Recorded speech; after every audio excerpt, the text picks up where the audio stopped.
vamos a continuar pues estudiando la palabra de Dios, así que abre tu Biblia por favor en Josué.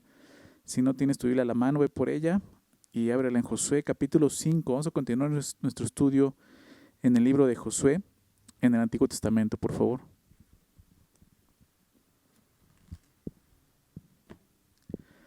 Josué capítulo 5.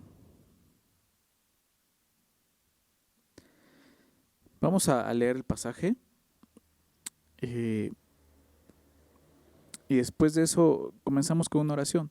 Dice el verso 1 de Josué 5: Cuando todos los reyes de los amorreos que estaban al otro lado del Jordán, al occidente, y del Jordán al occidente, y de todos los reyes de los cananeos que estaban cerca del mar, oyeron cómo Jehová había secado las aguas del Jordán delante de los hijos de Israel hasta que hubieron pasado, desfalleció su corazón y no hubo más aliento en ellos delante de los hijos de Israel.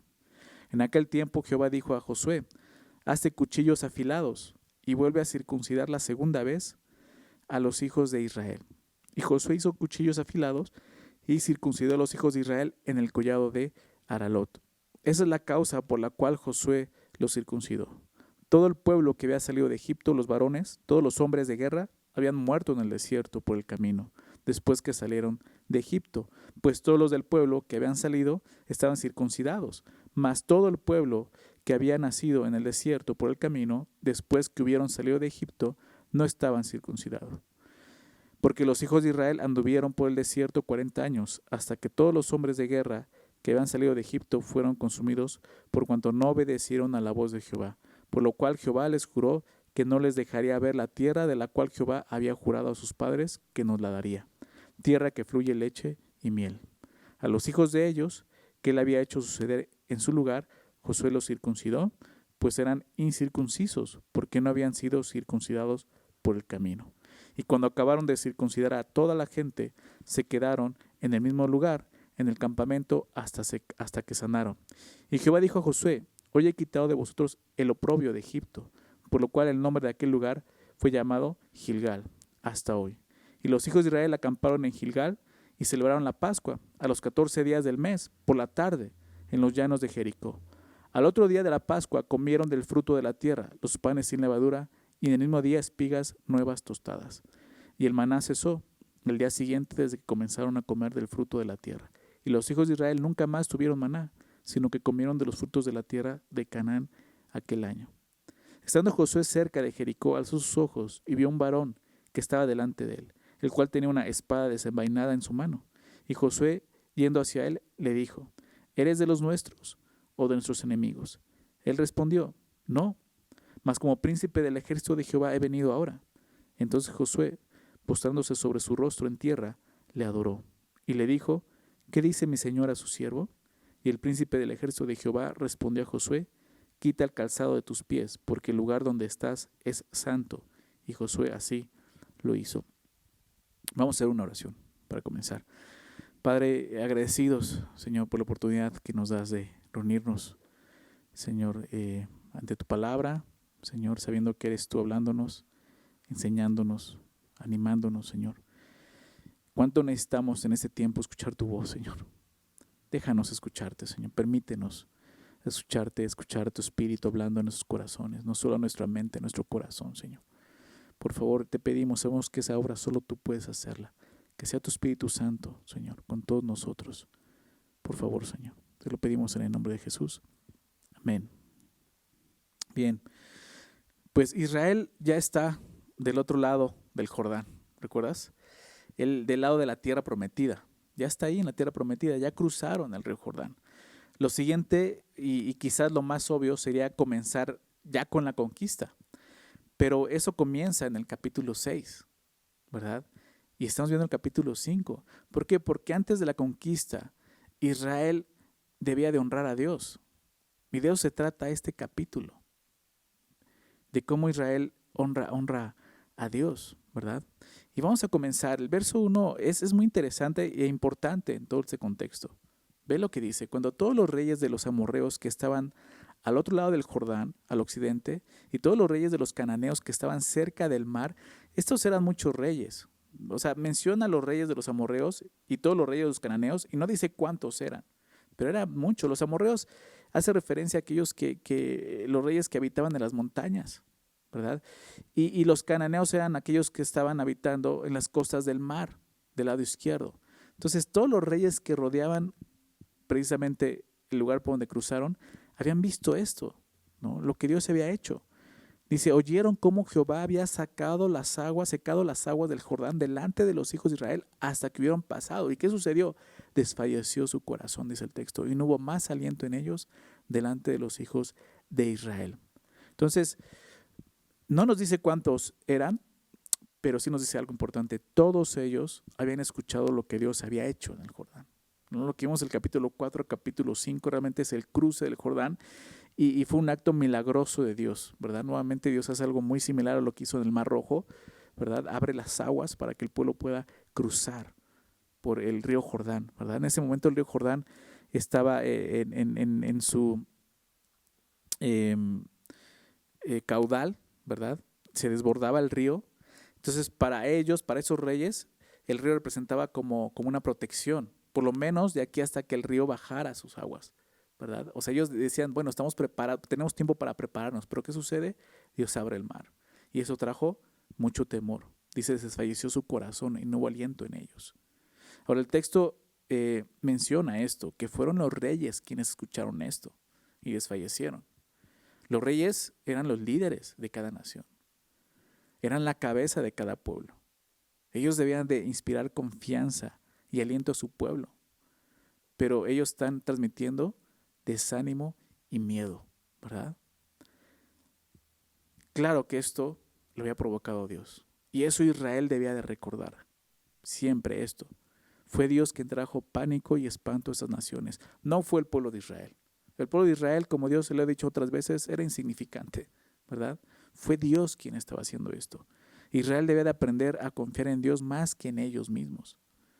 Y sabes, la Biblia una y otra vez nos anima a confiar en Dios. Pero eso, sinceramente, no es natural en nosotros. La mayoría de las veces nos cuesta confiar en Dios porque confiamos demasiado en nosotros mismos. La autoconfianza llega a ser el principal obstáculo o estorbo para vivir por fe. Necesitamos reconocer eso.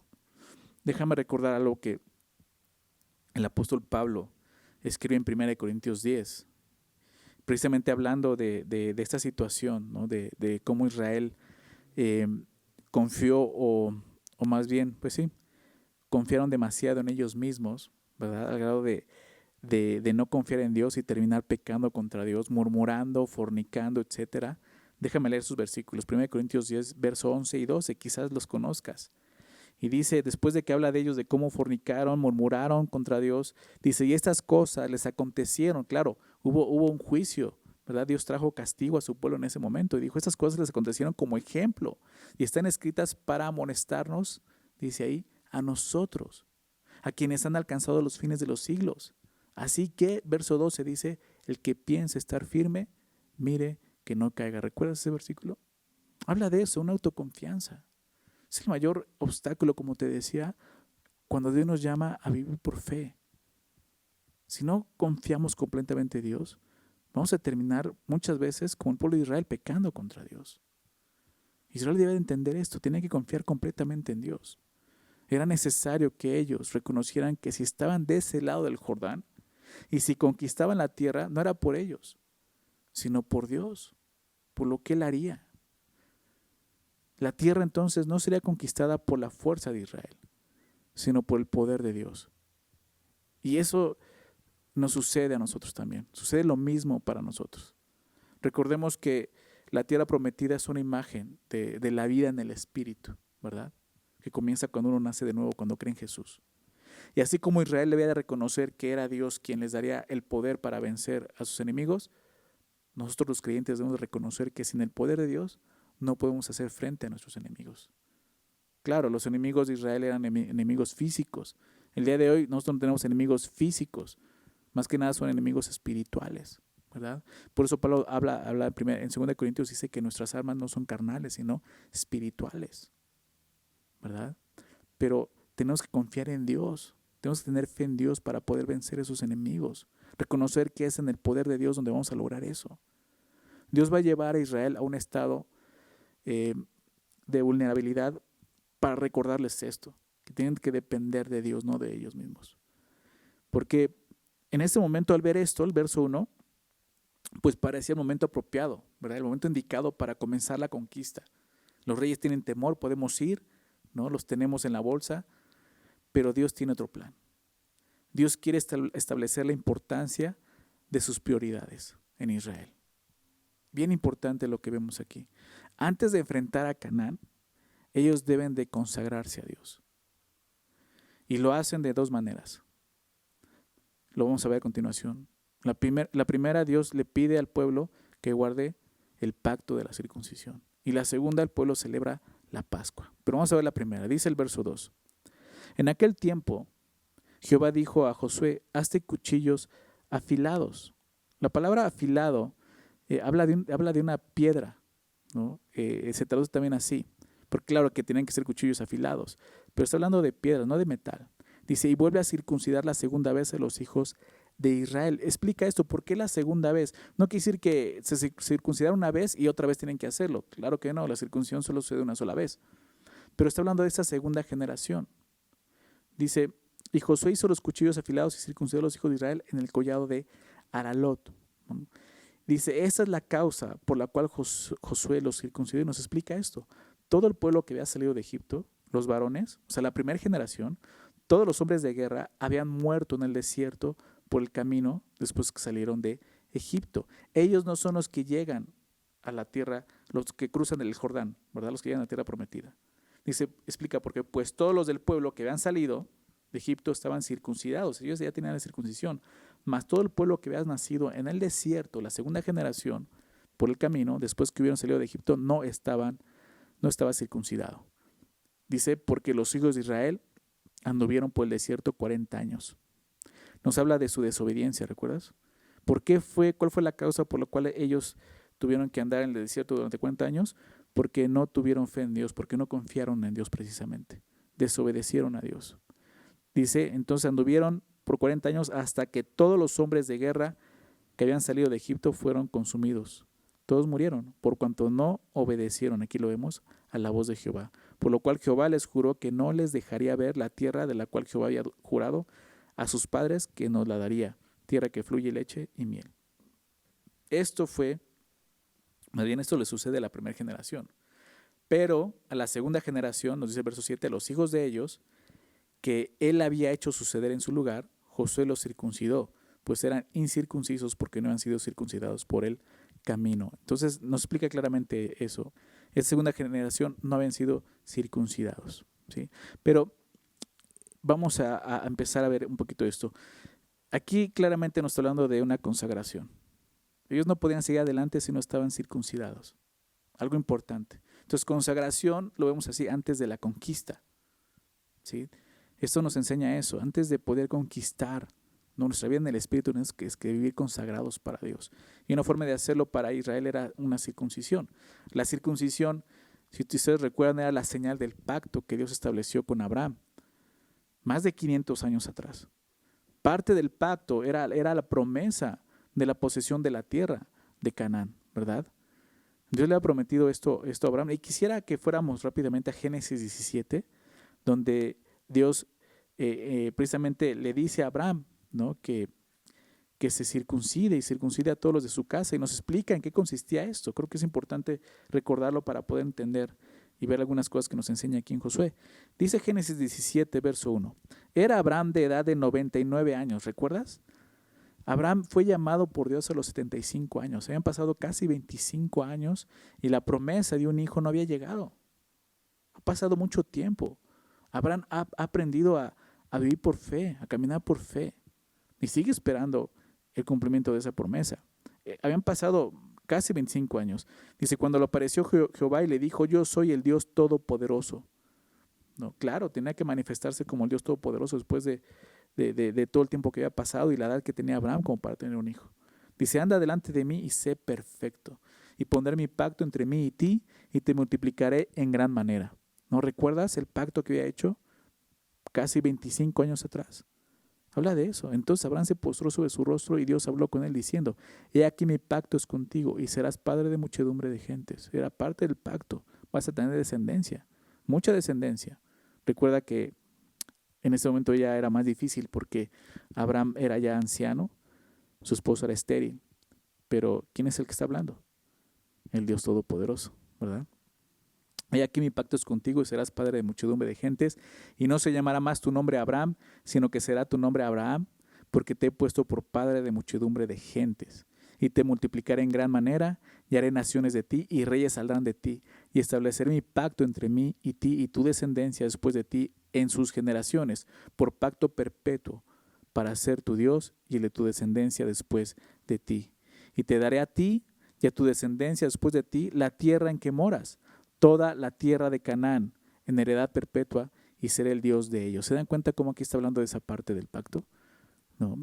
Dios, parte del pacto era que ellos iban a heredar la tierra. Pero antes de eso, le dice algo en el verso 9. Dijo de nuevo Dios a Abraham, en cuanto a ti, guardarás mi pacto, tú y tu descendencia después de ti por sus generaciones. Este es mi pacto que guardaréis entre mí y vosotros, y tu descendencia después de ti. Será circuncidado todo varón de entre vosotros. Circuncidaréis pues la carne de vuestro prepucio, y será por señal del pacto entre mí y vosotros. Entonces, habla del pacto, pero aquí nos dice, este será el pacto, dice, pero esta es la señal. ¿Se dan cuenta en el verso 11?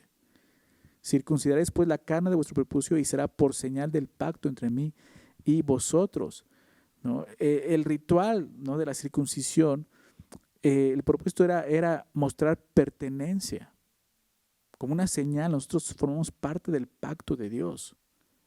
Y explica, y de edad de 8 días, de edad de 8 días será circuncidado todo varón entre vosotros por vuestras generaciones, el nacido en casa y el comprado por dinero a cualquier extranjero que no fuere de tu linaje.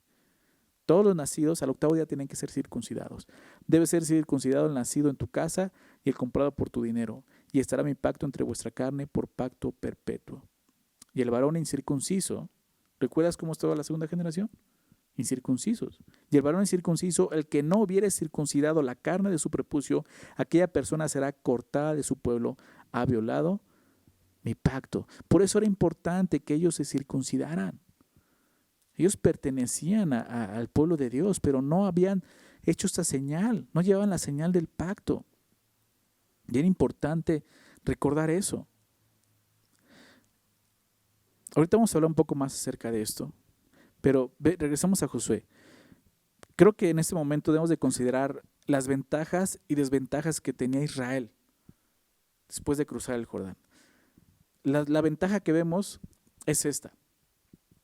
Israel tenía esta ventaja que era el factor miedo, digámoslo así, ¿verdad? El terror se había apropiado de sus enemigos. Una ventaja, pero al parecer era la única. Desventajas, había varias. Déjame mencionarlas. La primera, aunque Josué había dirigido años atrás la batalla contra Amalek, ¿recuerdas? En algún momento lo cité en Éxodo 17, él está delante de esta batalla. Él nunca había dirigido un ataque contra una ciudad fortificada. Esto era más grande que eso. Eso era una desventaja. Otra desventaja, Israel no estaba equipado para la batalla. Al parecer ni siquiera tenían cuchillos, ¿verdad? Dios les pide que hagan cuchillos para circuncidarlos, ¿sí? Y me imagino ellos haciendo sus cuchillos y de repente los reyes de las otras naciones ya están forjando sus armas, van a venir a atacarnos, ¿no? Pero no es para eso, ¿verdad? Es para circuncidarlos. Pero hay otra desventaja aquí, y lo vemos aquí. Ahora Dios les pide que circuncide a todo varón, incluyendo a todo el ejército. Esto ponía a Israel en un estado muy vulnerable, ¿verdad? Porque circuncidar a todo el pueblo significaba debilitar a todo el ejército de Israel. Eso es lo que significaba eso. La circuncisión de un hombre adulto es muy diferente a la de un recién nacido de 8 días. Un hombre adulto necesita mucho más días para poder recuperarse de ese tipo de intervención, especialmente si fue hecha sin anestesia y con cuchillo de piedra, como vemos, ¿no? Entonces, pues así estaba, el ejército estaba completamente deshabilitado. ¿Recuerdas la historia de los hijos de de Jacob en Génesis 34, ¿no? Si no mal recuerdo, es Leví y Simeón que destruyeron un pueblo entero usando la circuncisión. ¿Recuerdas que no recuerdo la historia, déjame contarte rápidamente? Había el hijo de un rey que era Siquem, ¿no? En ese lugar, él se llamaba así Siquem, y él quería a Dina, la hermana, la hija de Jacob, la hermana de ellos, y la toma, y al parecer abusa de ella, y la toma por mujer, y ellos se sienten ofendidos, y lo que hacen es engañarlos. Ellos les dicen, no, que vamos a juntarnos como pueblo, vamos a juntarnos como nación, pero necesitamos esto, les tenemos que pedir esto, que se circunciden todos ustedes, para que entonces podamos, ¿no? Mezclarnos con ustedes, ¿verdad? Pero después de pedirles esto y que ellos hacen esto, ¿no? O sea, realmente Siquem y su padre ahí en Génesis 34, lo puedes leer más adelante en tu casa, ellos circuncidan a todo el pueblo. Y déjame leer solamente un versículo, Génesis 34, 25. Dice, pero sucedió que al tercer día, cuando sentían ellos el mayor dolor, ¿te das cuenta? En el tercer día era cuando sentían más dolor los que se habían circuncidado. Dice, dos de los hijos de Jacob, Simeón y Leví, hermanos de Dina, dice, tomaron cada uno su espada y vinieron contra la ciudad que estaba desprevenida y mataron a todo varón. ¿Te das cuenta? Solo dos hombres terminaron con todos los varones de una ciudad. Entonces, realmente el que se circuncidara en este momento, todo Israel los ponía en una posición muy vulnerable. Entonces era una desventaja. Humanamente podemos decir, ¿cómo Dios les pide esto en ese momento? ¿Por qué no lo hizo antes? ¿Verdad? Vamos a ver por qué. Entonces, en este momento, guardar la circuncisión representaba un acto de obediencia y de fe por parte de Israel. Para empezar es eso. Dios le está pidiendo obediencia y fe, confianza. Dios les prometió, si tú recuerdas, le prometió éxito a Josué. Él le dijo, tu camino será próspero y todo te saldrá bien. ¿Recuerdas? En el capítulo 1. Déjame recordar estos versículos. Pero antes de decirles eso, Dios les dijo, si me obedeces. ¿No? Porque mucha gente les encanta, ya sabes, hay unos que predican solamente eso, les encanta hablar de prosperidad y de bienestar, pero nunca se dan cuenta que hay cláusulas que Dios da.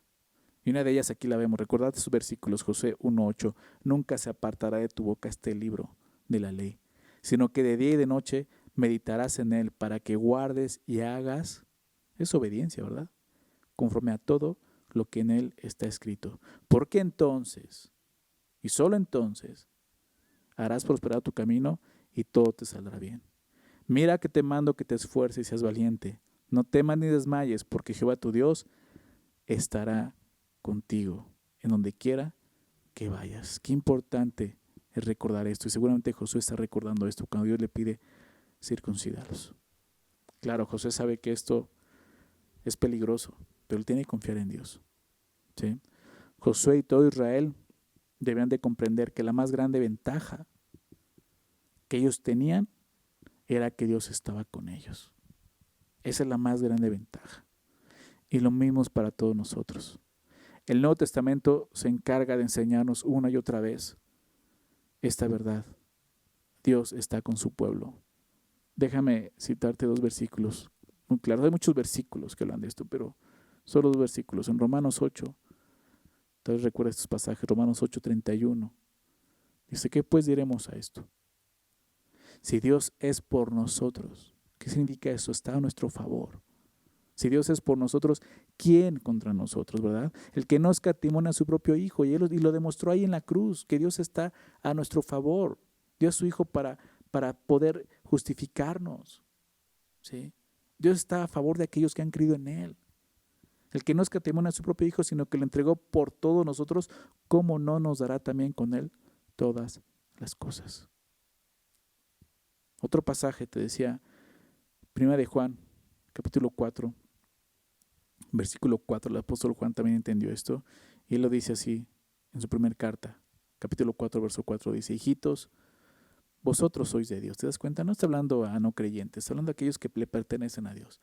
Vosotros sois de Dios, y los habéis vencido, porque mayor es el que está en vosotros que el que está en el mundo. Mayor es el que está con nosotros. Josué estaba aprendiendo eso, ¿verdad?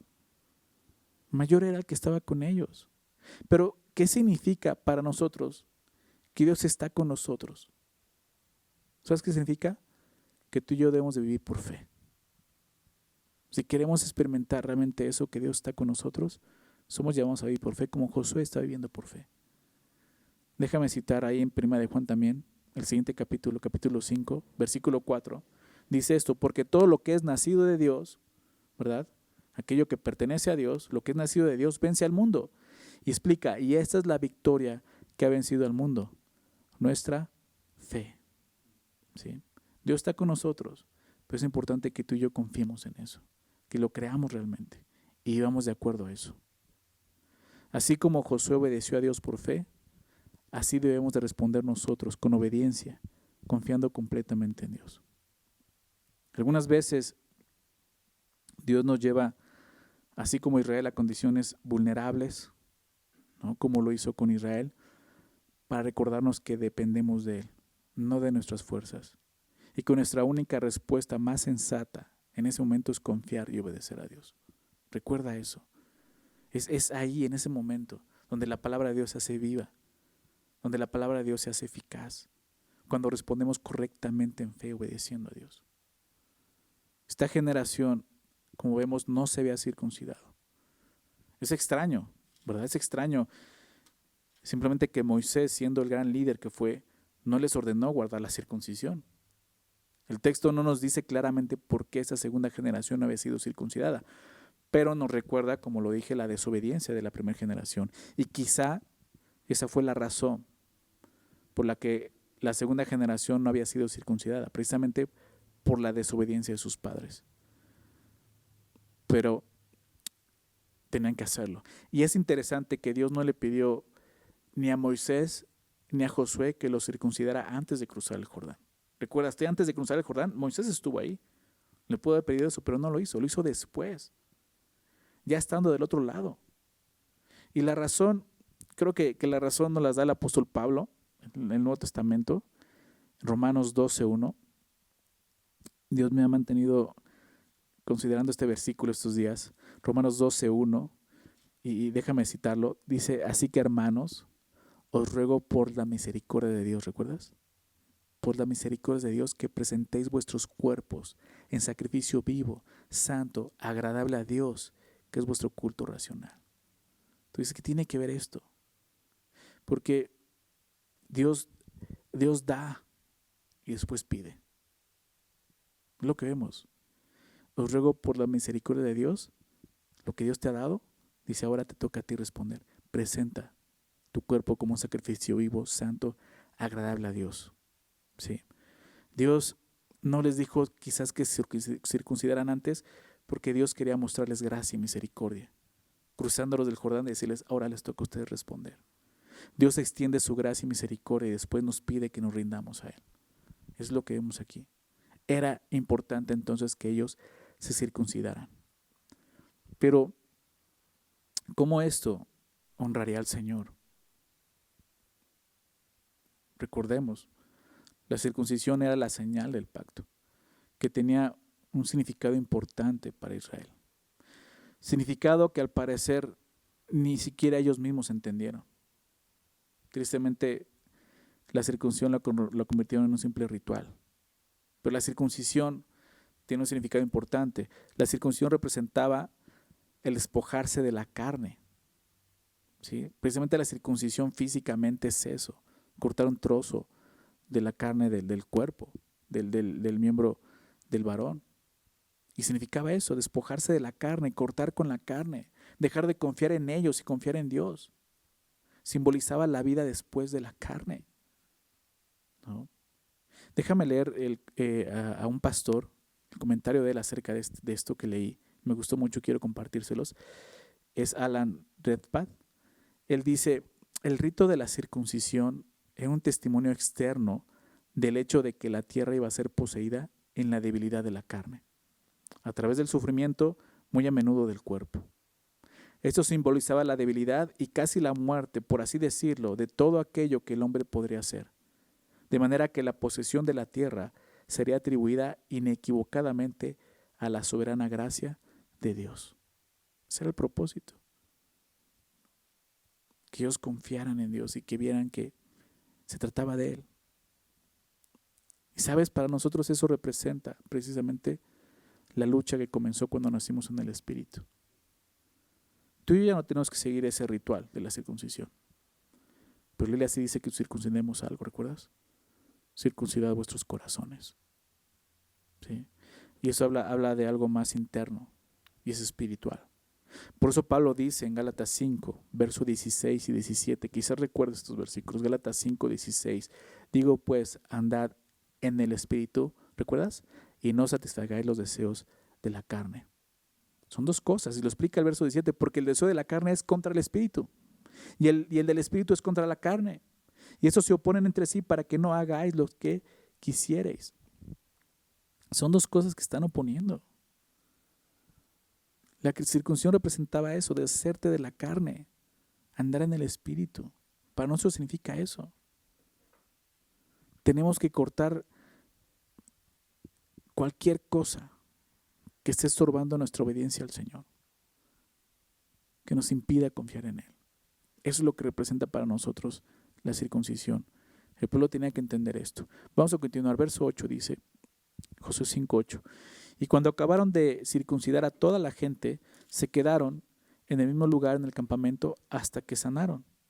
Y Jehová dijo a Josué, hoy he quitado de vosotros el oprobio de Egipto, por lo cual el nombre de aquel lugar fue llamado Gilgal hasta hoy.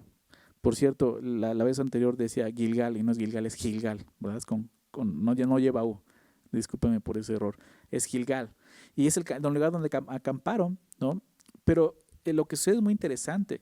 Dios dice esto, hoy he quitado de vosotros el oprobio de Egipto. Después de que se circuncidaron, Dios les dice esto. Porque vemos que la circuncisión quitó el oprobio de Egipto, ¿verdad? ¿Qué significa esto? La circuncisión señalaba que ellos pertenecían a Dios, ¿recuerdas? Que ellos eran el pueblo escogido de Dios, que eran hijos del pacto. Y ahora están listos para celebrar la Pascua. Realmente está quitando el oprobio para que ellos puedan verse como hijos de Dios de esta manera, como el pueblo de Dios. Ahora pueden olvidar que habían sido esclavos y fugitivos. Pueden entrar en su herencia como pueblo libre bajo la mano de Dios. Eso es lo que está diciendo Dios, he quitado ese oprobio. Era necesario que se circuncidaran para eso. Y Dios quiere hacer lo mismo con nosotros como sus hijos. Quitar el oprobio. ¿De qué? Pues también de nuestra esclavitud. ¿Qué es ese oprobio? Pues la deshonra, la vergüenza de nuestro pecado. Es triste cómo muchos creyentes cristianos que ya han creído en Jesús siguen cargando con la culpa del pecado que ya ha sido perdonado. Recuerda esto, si tú ya perteneces a Dios, si tú ya has circuncidado tu corazón delante de Dios, Él ya ha quitado el oprobio de tu esclavitud, ha quitado la deshonra y la vergüenza de nuestro pecado. Y ahora puedes verte, podemos vernos a nosotros mismos tal como somos en Cristo, nuevas criaturas, ¿verdad? Ahora recuerda algo, ¿cómo fue quitado el oprobio? Aquí lo vimos, a través de la fe y obediencia a Dios, creyendo en Dios. Eso es bien importante. No es de que, me voy a circuncidar, no. ¿Qué necesitaron para circuncidarse? Los cuchillos, no. Fe y obediencia. Es lo mismo que tú y yo necesitamos, ¿para qué? Para que vivamos así como Dios nos ve. Vamos a continuar, verso 10. Y los hijos de Israel acamparon en Gilgal y celebraron la Pascua a los 14 días del mes por la tarde en los llanos de Jericó. Al otro día de la Pascua comieron del fruto de la tierra los panes sin levadura y en el mismo día espigas nuevas tostadas. Y el maná cesó y el día siguiente desde que comenzaron a comer del fruto de la tierra, los hijos de Israel, dice, nunca más tuvieron maná, sino que comieron de los frutos de la tierra de Canaán aquel año. Entonces vimos cómo el pueblo tenía que consagrarse a Dios y comenzó haciéndolo con la circuncisión, pero ahora lo hace celebrando la Pascua. Israel cruzó el río Jordán. Recordemos esto, ¿recuerdas en qué día fue eso? Lo vimos en el capítulo 4. Nos dice en el verso 19 que el pueblo subió del Jordán el día 10 del mes primero. ¿Y recuerdas cuando estudiamos esto la vez pasada? Te comentaba, ese día era el día en que escogían el cordero y lo guardaban para sacrificarlo en el día 14. Fue en el día 10, cuando cruzaron el Jordán. y la Pascua debía celebrarse el día 14 del mismo mes. Entonces el pueblo está, recordemos esto, recién circuncidado. Al tercer día, recuerda, ser el día de mayor dolor para ellos, lo vimos en Génesis. Y probablemente es el día en que ellos deben de celebrar la Pascua. Entonces Dios está probando la paciencia y la fe de su pueblo, pero sobre todo Dios le está enseñando la importancia de confiar y obedecer. Ellos tenían que celebrar la Pascua. Antes de esto también es interesante, Israel había celebrado la Pascua solo en 2 ocasiones. Solo 2 ocasiones. Una celebración, recuerda, la Pascua era una celebración que debía llevarse a cabo cada año. Durante 40 años solo lo habían hecho 2 veces. Hace 40 años se habían salido de Israel y solamente 2 veces lo habían hecho. Esta es la primera vez que lo hacen dentro de la tierra prometida. Seguramente aquellos que ya eran adultos en este momento podían recordar cómo de niños la celebraron por primera vez en Egipto, aún en Egipto, el día en que Dios los sacó de la esclavitud. Ellos necesitaban recordar y nunca olvidar que fue Dios quien nos había libertado de la esclavitud. Nosotros nunca debemos de olvidar también que éramos esclavos del pecado y que solo Dios, por medio del sacrificio de su Hijo, como el Cordero que quita el pecado del mundo, fue quien nos dio esa libertad. Solo Dios pudo haber hecho eso. Israel tenía que recordar esto. Lo había olvidado, pero en este momento es tan importante que lo recordaran. Nosotros lo recordamos cada último domingo de mes al celebrar la cena. Recordamos un sacrificio y recordamos esto. Así lo escribió, déjame leer esto en 1 Corintios 5, verso 7. Así lo escribe Pablo.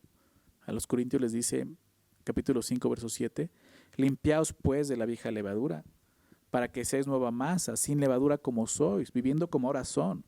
Dice, ¿por qué? Dice, porque nuestra Pascua, que es Cristo, ¿te das cuenta? Nuestra Pascua es Cristo. Dice, ya fue sacrificada por nosotros. Ya no tenemos que celebrar la Pascua. ¿Por qué? Porque Jesús fue sacrificado una sola vez para siempre. Suficiente sacrificio. Pero ahora recordamos precisamente eso, su sacrificio. Israel necesitaba recordar eso, la Pascua, un momento importante. Pero el texto también nos dice algo más. Dice que al otro día de la Pascua, verso 11, comieron del fruto de la tierra, los panes sin levadura, y en el mismo día espigas nuevas tostadas. Y empezaron a disfrutar el día siguiente los beneficios de la tierra prometida. Y dice el verso 12, y el maná cesó. ¿Recuerdas el maná? Durante 40 años Dios estuvo proveyendo a Israel de alimento, sustento, a través del maná. No les faltó comida durante 40 años en el desierto. Pero ahora eso se acaba. El maná cesó y el día siguiente, desde que comenzaron a comer del fruto de la tierra, y los hijos de Israel nunca más tuvieron maná, sino comieron de los frutos de la tierra de Canaán aquel año. El maná, que había sido el alimento del pueblo durante 40 años, cesó, marcando así el principio de la nueva era en la cual Dios sostendría al pueblo de otra manera. En este caso, pues, como lo vemos, ahora por medio de los frutos de la tierra que les había prometido. Era parte de esa promesa, disfrutar de la tierra de esta manera. Israel está experimentando muchas cosas nuevas, ¿te das cuenta? Muchas cosas nuevas. La circuncisión, la Pascua, la alimentación del fruto de la tierra, el maná ya no está. Todas ellas son muestras de la bendición de Dios. Pero gente parece de repente decir, ya no está el maná, estamos circuncidados, vamos a celebrar la Pascua. Son cosas, experiencias que por primera vez están disfrutando. Y sabes, así es la vida en el Espíritu. De pronto nos encontramos experimentando y disfrutando de las bendiciones de Dios como sus hijos. ¿No te pasó eso cuando creíste en Jesús? Déjame recordar este versículo de Efesios, capítulo 1, verso 3. Efesios 1:3 dice, bendito sea el Dios y Padre de nuestro Señor Jesucristo, que nos bendijo con toda bendición espiritual en los lugares celestiales en Cristo.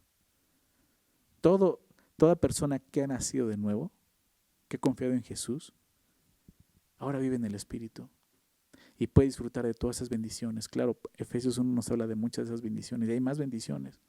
Lo puedes leer en casa. Pero yo espero que realmente si has nacido de nuevo, ya estés disfrutando de todo esto. Quizás lo recuerdes y digas, sí, me acuerdo cuando empecé a vivir todo esto. Una nueva relación con Dios, una relación real. Empezar a leer la palabra y empezar a entenderla de una forma muy clara, cuando antes no podía. empezar a obedecer a Dios, vivir una vida que agrada y honra a Dios, sin sentirme esclavo ya, ¿no? Estos tipos de bendiciones son similares a la que Israel está viviendo aquí. Circuncidados, celebración de la Pascua, ya no hay maná, Dios les bendice con el fruto. Todo esto lo están disfrutando ahora. Pero vamos a continuar, no termina ahí. Fíjate lo que termina al final de este texto. Dice: estando Josué cerca de Jericó, alzó sus ojos y vio un varón que estaba delante de él, el cual tenía una espada desenvainada en su mano. Y Josué, yendo hacia él, le dijo: ¿eres de los nuestros o de nuestros enemigos? Él respondió: no, mas como príncipe del ejército de Jehová he venido ahora. Entonces Josué, postrándose sobre su rostro en tierra, le adoró y le dijo: ¿qué dice mi señor a su siervo? Y el príncipe del ejército de Jehová respondió a Josué: quita el calzado de tus pies, porque el lugar donde estás es santo. Y Josué así lo hizo. ¿Qué está pasando aquí? ¿No? Una manifestación, una revelación muy interesante. Hemos visto que antes de conquistar la tierra ellos tenían que consagrarse a Dios. Pero aquí ahora vemos algo nuevo. Antes de conquistar la tierra, ellos tenían que adorar a Dios. ¿Qué es lo que hace Josué? Es lo que Dios le enseña a Josué. Josué está caminando cerca de Jericó, ¿no? Lo dice el texto, estando Josué cerca de Jericó, quizás meditando en alguna estrategia para combatir la ciudad, y en eso se encuentra un hombre con una espada desenvainada. Esto le llama la atención, y la pregunta lógica es la que hace, ¿no? Al parecer Josué no reconoce quién es y le pregunta: ¿eres de los nuestros o de nuestros enemigos? ¿No? Y la respuesta del varón es interesante. Él simplemente dice: no. O sea, ¿qué respuesta es esa? ¿Eres de los nuestros, de los enemigos? No. Pero, claro, es interesante por lo que va a decir, ¿no? Dice: mas como príncipe del ejército de Jehová he venido ahora. ¿No? Príncipe del ejército de Jehová. El ejército de Jehová muchas veces se le reconoce como los ángeles. Pero aquí yo soy el príncipe de ellos. Yo soy el príncipe del ejército de Jehová. Y recuerda, Dios le está mostrando a Josué que ellos van a cruzar, que ellos van a conquistar la tierra solamente con la ayuda de Dios, que Dios esté con ellos. Y se presenta el príncipe del ejército de Dios. Y por eso le dice: no. O sea, no soy de ellos y no estoy de ustedes. ¿En qué sentido? Porque la pregunta no era si este varón estaba del lado de Josué. La pregunta era si Josué estaba del lado de este príncipe. Porque el varón se presenta como el príncipe del ejército de Jehová, mostrando que él era superior a Josué. Él era superior de Josué. Josué era el hombre al mando, ¿verdad? Pero tanto en la tierra como en el cielo tenía que entender que había alguien que estaba delante y arriba de él, que es el Señor. Así se presenta el Señor delante de Josué.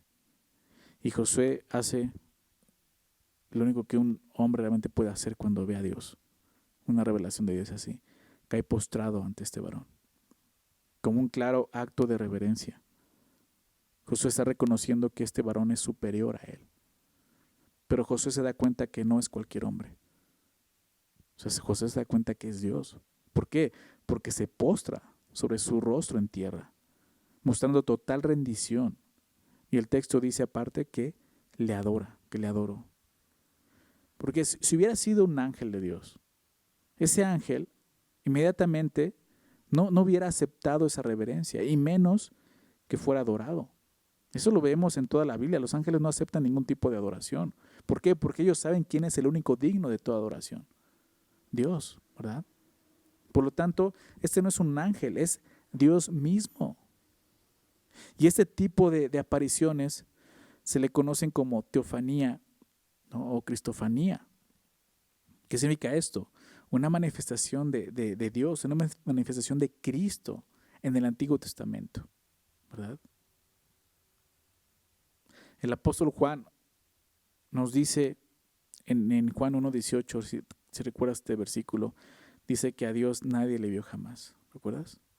El unigénito Hijo que está en el seno del Padre, dice, Él le ha dado a conocer A Dios nadie le vio jamás. Y eso nos muestra que Josué no está viendo a Dios, el Padre.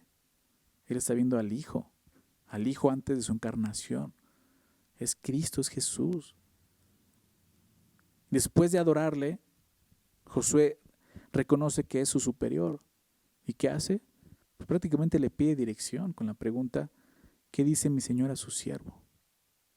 Y con esa pregunta confirmamos que Josué no está delante de cualquier ser. Está delante de Dios porque le llama mi Señor y Él se nombra su siervo. Entonces Josué pues hace lo indicado, pide dirección. Seguramente al estar caminando cerca de Jericó, meditando en alguna estrategia, como te decía, él oraba a Dios, pidiéndole instrucción, pidiéndole guía, y Dios contesta de una manera muy peculiar e interesante, ¿no? Se revela, pero ve lo que dice el verso 15. Y el príncipe del ejército de Jehová respondió a Josué, quita el calzado de tus pies, porque el lugar donde estás es santo. Y Josué así lo hizo. O sea, el príncipe del ejército no dice, mira, Josué, trae el plano de Jericó, vamos a hacer la estrategia así. No, él le dice, quita el calzado. ¿Qué respuesta, no? Decía, es muy peculiar y muy interesante. Quitar el calzado era una costumbre oriental que indicaba reverencia. Era la manera de no contaminar una área, expresando respeto por el lugar y a la persona a la que uno se acercaba. Entonces él está mostrando, o más bien le está pidiendo santidad, ¿te das cuenta de eso? La palabra adoró, ¿no?, que vimos anteriormente, que le adora, literalmente significa inclinarse o besar hacia adelante, ¿no? Y vemos algo importante, la adoración no está limitada a la alabanza, a cantar a Dios solamente. La adoración incluye conocimiento de Dios, incluye conocer su naturaleza, conocer su carácter, sus atributos. ¿Para qué? Para que el corazón esté postrado correctamente ante Él. Eso es lo que Dios le está pidiendo. Quiero que te consagres. Quiero que te santifiques. Esa es la manera en que vas a derrotarlos. ¿Sí se dan cuenta de eso?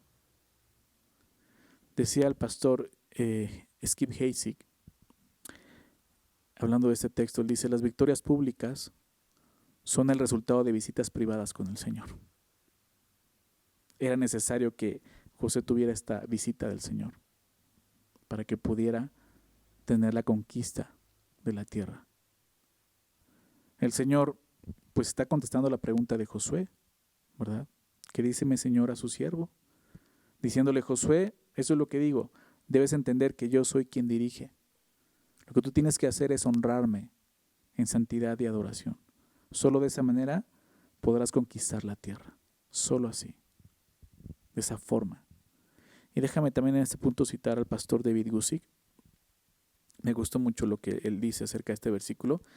Él dice esto, antes que Israel pudiera conquistar cualquier cosa en la tierra prometida, ellos debían ser conquistados por Dios. Y la sumisión total de Josué muestra que ellos están conquistados por Él. Ese es el elemento faltante en una vida de victoria para muchos cristianos. Ellos no han sido y no están siendo continuamente conquistados por Dios. Nosotros necesitamos eso, rendirnos al Señor, reconocer que Él es Dios, ¿verdad? Reconocer que la vida en el Espíritu no vamos a poder vivirla o simplemente no vamos a poder alcanzar la victoria, la conquista, si no es reconociendo quién es Él, adorándole, honrándole. Ahora, por último, todo esto lleva tiempo. Todo lo que Dios le está pidiendo que hagan lleva tiempo, la circuncisión, la Pascua, aún buscar dirección, esto lleva tiempo. Viéndolo desde una perspectiva humana, fueron días desperdiciados y días, como vimos, vulnerables. Pero Dios está enseñando prioridades a su pueblo. Recuerda esto. Era necesario que Israel comenzara honrando a Dios. Y eso los ponía en una posición muy vulnerable, pero es por eso que el versículo 1 está ahí.